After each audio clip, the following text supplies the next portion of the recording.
A new trailer for Avatar Fire and Ash just dropped, strangely on the Japanese page of 20th Century Fox.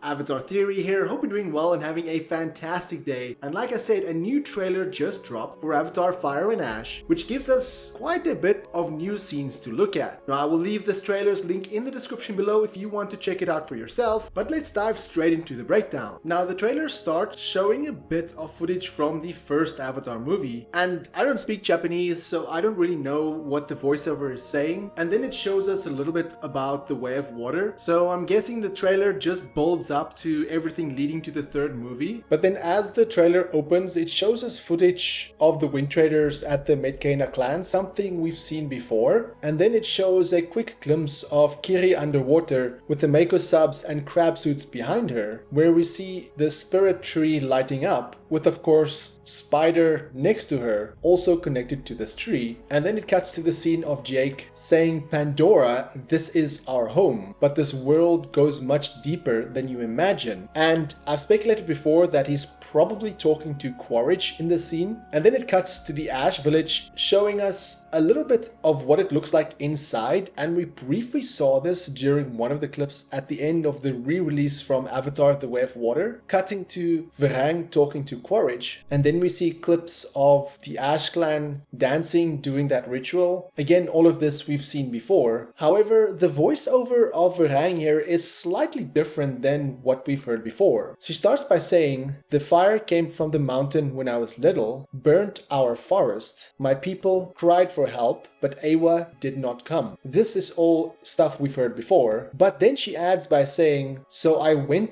to the fire and I learned its ways," which is new to this trailer.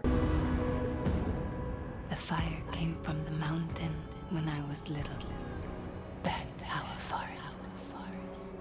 My people cried for help, but Awa did not come. So I went to the fire and I learned its way. And then it cuts to Quaritch doing a voiceover, partially a line we've heard before, but with some added context. He says, "You want to take on Awa? You need me." And the part where he says, "You want to take on Awa," is something we've not yet heard before. "You want to take on Awa? You need me."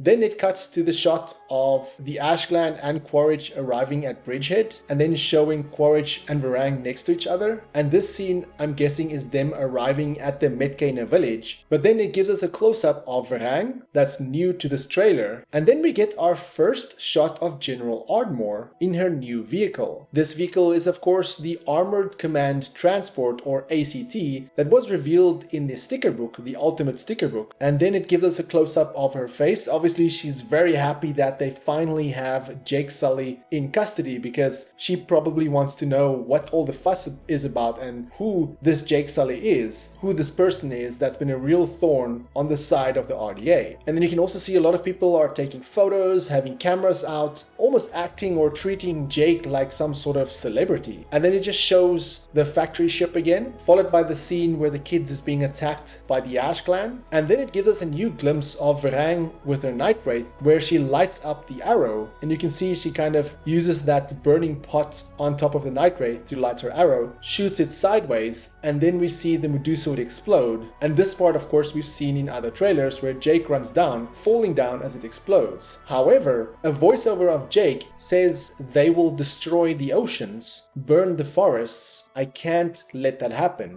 "They will destroy the oceans or the forest. I can't let that happen."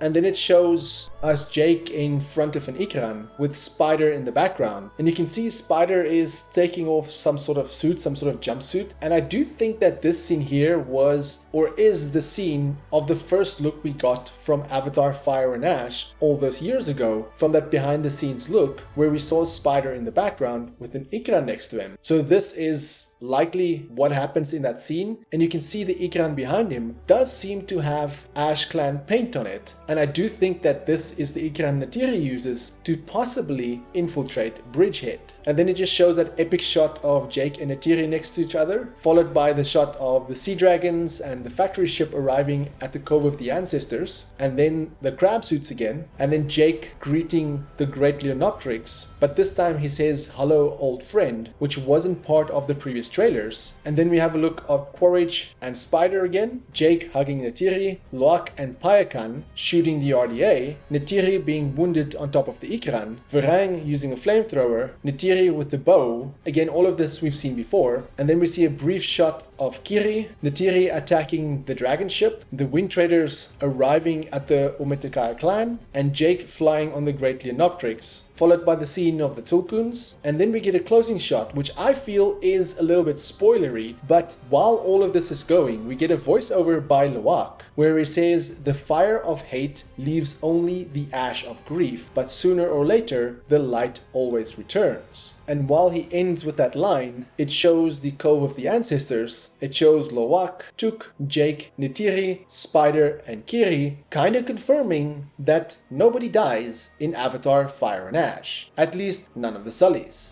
The fire of hate leaves only the ash of grief, but sooner or later the light always returns. And it's something I've speculated before. Many people have said that Jake or Neytiri will die, and I've said many times that none of them will die. Neither Jake nor Neytiri will die in Avatar Fire and Ash, because Cameron has confirmed in an interview a long time ago that both of them makes it through until the end of the Avatar movies, so until Avatar 5. So I don't really know why people were saying that Jake or Neytiri will die in Avatar Fire and Ash. And I do think that this is part of the final scene in Avatar Fire and Ash after the battle is over, after the war is over, because it does seem like most of the battle takes place at night, and this seems to be early in the morning. And it kind of goes hand in hand with the line where Loak says, quote, "The light always returns," end quote. And there you have it. That is a breakdown of the new trailer, at least the trailer on 20th Century Fox's YouTube page, the Japanese version. And I don't know if this is the final trailer, but it's there nonetheless. So I wanted to do a breakdown of this. We will probably get a lot more Avatar Fire and Ash content in the next few weeks and in the next days. So if you want to stay up to date with everything Avatar related, then be sure to click the subscribe button. But until next time, have a fantastic day and stay safe.